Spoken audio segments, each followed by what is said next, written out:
নমস্কার বন্ধুরা, তো আজকে আমি দেখাবো কাঁঠালের তরকারি কিভাবে রান্না করবেন। তো এখানে আমি টুকরো টুকরো করে কাঁঠাল কেটে নিয়েছি এবং আলু টুকরো টুকরো করে কেটে নিয়েছি।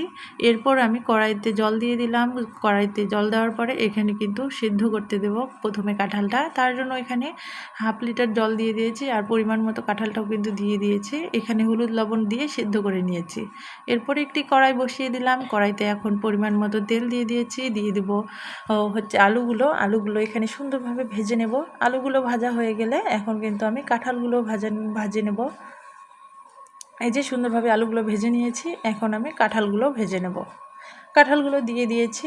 এখানে কিন্তু আগে থেকে হলুদ লবণ দেওয়া আছে, তার জন্য আর হলুদ লবণ দিলাম না, শুধু কাঁঠালগুলো হালকা মতো ভেজে নেব। এই যে ভেজে নিয়েছি, উঠিয়ে নিলাম। এখন কিন্তু আবার কড়াইতে তেল দিয়ে দেবো। কড়াইতে আমি এখানে দুটো তেজপাতা টুকরো করে দিয়েছি আর এলাচ দিয়েছি দুটো, একটা দিয়েছি দারচিনি। এরপরে আমি হাফ কাপ এখানে পেঁয়াজ দিয়ে দিয়েছি। পেঁয়াজ কুচি করে কেটে নিয়েছি। এরপরে পেঁয়াজগুলো বাদামি রঙের করে ভেজে নেব। তো কাঁঠালের জন্য কিন্তু আমরা আদা রসুন এই সমস্তও কিন্তু দেব। আমি কিন্তু এখানে আমিষ কাঁঠাল রান্না করব, সেই জন্য এখানে আদা রসুন বাটা, পরিমাণ মতো লবণ আর মরিচের গুঁড়ো 1 চামচ, হলুদের গুঁড়ো 1 চামচ দিয়ে ভালো করে কষিয়ে নেব। সুন্দর মতো এখানে নাড়াচাড়া করে নেব। নাড়াচাড়া করার পরে আমি এখানে জল দিয়ে দেব।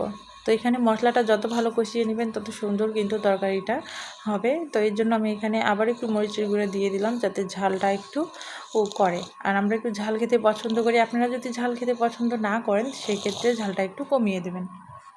এই যে কষানো হয়ে গিয়েছে, এখন কিন্তু আমি এইখানে ভেজে রাখা কাঁঠাল আর আলুগুলো দিয়ে দেবো। মশলাটা আমি কিন্তু এখানে খুব ভালো করে কষিয়ে নিচ্ছি। এটা কিন্তু খেয়াল রাখবেন যে মশলা যত কষাবেন তত সুন্দর হবে তরকারিটা। তো এই যে আমি এখন ভেজে রাখা কাঁঠালগুলো আলুগুলো দিয়ে দিলাম। তো এগুলো কিন্তু সুন্দরভাবে আমরা কষিয়ে নেব। সুন্দরভাবে কষিয়ে নেওয়ার পরেই কিন্তু এখানে সেদ্ধ হওয়ার জন্য জল দিয়ে দেব। এই যে আমি আবার একটু জল দিয়ে দিলাম, ভালো মতো কষিয়ে নেব। তো এখানে যখন লেগে যাবে তখন একটু হালকা মতো জল দিতে হবে। এখানে কিন্তু আমি গরম পানি ইউজ করেছি, মানে কষিয়ে নেওয়ার পরে কিন্তু গরম পানি দেব। তার আগে কিন্তু ঠান্ডা পানি দিয়েছিলাম কষানোর সময়, মশলা কষানোর সময়। এখন আমি এই যে সুন্দরভাবে কষিয়ে নিলাম।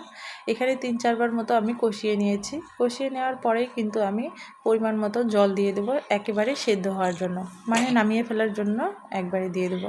তো দেখুন কষিয়ে নেওয়ার পরে কালারটা কি সুন্দর হয়েছে, আর দেখতেও কিন্তু অসাধারণ লাগছে, খেতে দারুণ সুস্বাদু হবে। তো এই যে আবার একটু জল দিয়ে কষিয়ে নিলাম।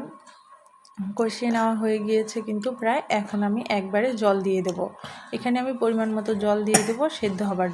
কষিয়ে নেওয়া কিন্তু হয়ে গেল। এখন এই যে আমি পরিমাণ মতো জল দিয়ে দিয়েছি। এখানে ঝোল হিসাবে আপনারা জল কিন্তু কমিয়ে বা বাড়িয়ে দিতে পারেন, যে কতটুকু ঝোল রাখবেন। এই যে ফুটে গিয়েছে, ফুটে যাওয়ার পরেই কিন্তু নামিয়ে নিতে হবে। এখন আমি নামিয়ে নিয়েছি। এই দেখুন কালারটা কি সুন্দর হয়েছে, আর খেতেও কিন্তু অসাধারণ হয়েছে।